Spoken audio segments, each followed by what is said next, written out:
Welcome to Market Talk Weekly, discussing sales and marketing techniques to help you compete in the real estate market. We're here week after week to educate, inform, and encourage real estate professionals.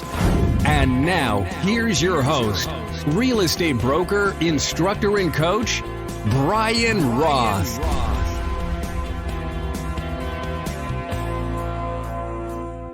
Before I get into this week's episode, I just want to take a minute and say thank you for listening to Market Talk Weekly. A lot goes into each episode and doing my research and presenting it in such a way that it helps you understand, helps you improve. And there's a lot of websites, a lot of coaches out there that you could be listening to. And I just want to thank you for taking the time to listen to Market Talk Weekly. And I also want to ask a favor.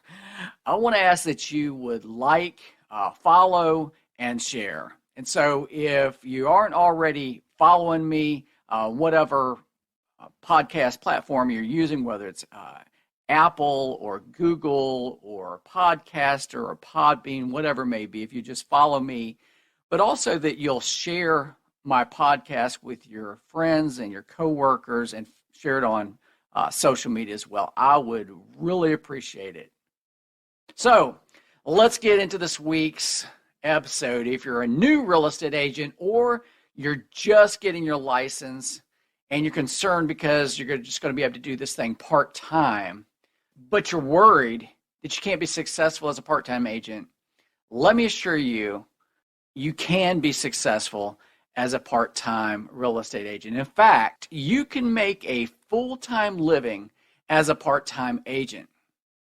However, you need to understand real estate's going to be a slow process. It may take a long time to close your first sale, and it's going to take even longer to make a living from this. Statistics show it takes about 18 months before you're going to be able to make a living in real estate. So you can expect to work 3 or 4 months or maybe even longer before making a sale. And if you don't have funds to live on for, I would say, maybe the first 2 years, I'd suggest having another job. So let's talk about 5 tips for part-time real estate agents. The first tip, and I've probably talked about this, you're probably tired of hearing about it, is consistency. Consistency is a key to success really in any career, but especially in real estate. If you're only working a few hours a week as a real estate agent, set a schedule and stick to it. Make sure when you schedule your time, you're very specific about what tasks you're going to be doing in that time frame. Block out time for prospecting, lead follow-up, and network. Make sure you stay organized and keep track of your progress. The second tip is to build a network. Networking is vital. You hear me? Vital to real estate. In fact, building your network or your sphere of influence is one of the most productive activities you can do as a real estate agent. You can attend local events, join professional organizations, collaborate with other agents, join social media groups for real estate agents, participate in conversations. Reach out to friends and family. Give out your business card to everyone you come in contact with, like your mechanics, servers, cashiers. This is going to increase your visibility, but it's also going to help you get clients and referrals. Third tip is specialize. Find a niche and become an expert in the area. For example, you could focus on becoming a first-time home buyer expert or a luxury properties specialist. This will help you stand out from the competition and give an advantage in the market. And once you identify the niche that you want to work in, educate yourself about the target audience.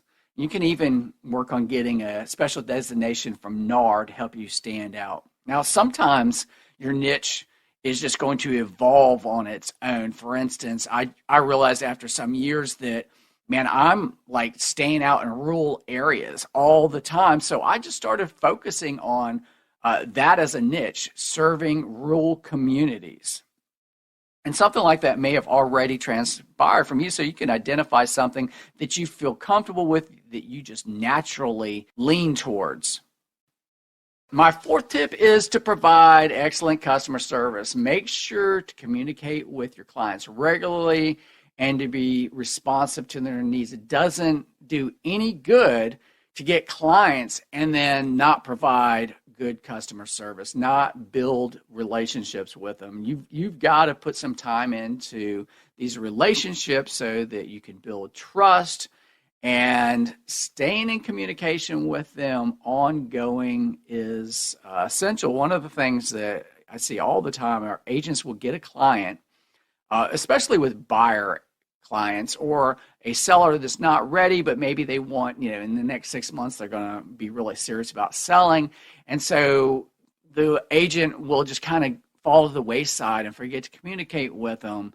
And if they're looking for a house and maybe they're just really particular about what they're looking for, it's not the best market in the area that they're looking, make sure you set them up on a drip campaign. Make sure you set them up with a subscription to the MLS so that when new listings come out, they automatically get it and the emails come from you. So it looks like every week they're getting listings and it's coming from you. That just shows that you're staying in contact with them. They don't know that they're automated.